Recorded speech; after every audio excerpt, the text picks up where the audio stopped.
来看立法院新会期哦，今仔开始报道，哪里党团拢表示讲会一心以民生法案优先。民进党团是强调讲望朝野合作理性谨慎来审查预算，国民党团嘛强调讲会来严格监督。民众党团是呼吁讲立法院长和各自爱赶紧来召开党团协商，提前来开始开会。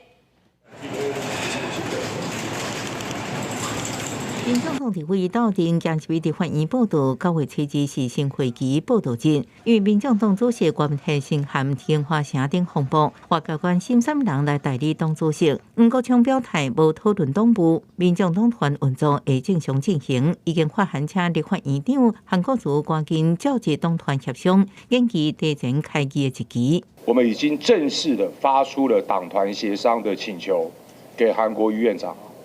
希望韩国瑜院长能够及早召开党团协商，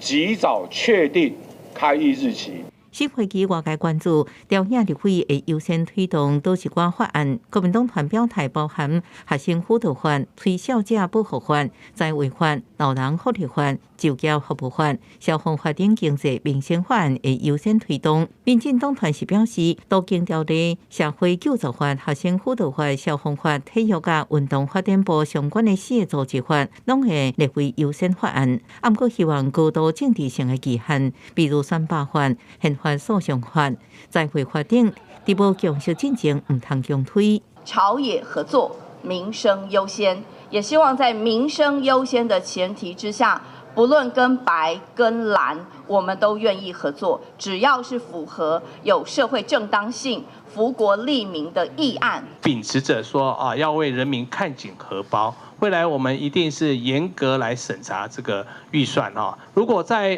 过去执行绩效不佳的相关的预算会予以减列或者去冻结民众党团这礼拜会开记者会，公布优先法案名单。另外，法案推动刑事甲拿牙合作，民众党团表态会秉持理性务实，不是亲疏管制的态度。因为这个会期是预算会期，会审查114年度总预算，也是总统赖清德甲行政长杜英泰第一摆编列的预算。朝野会如何攻防总预算案，人事同意权，外界拢在关注。记者综合报道。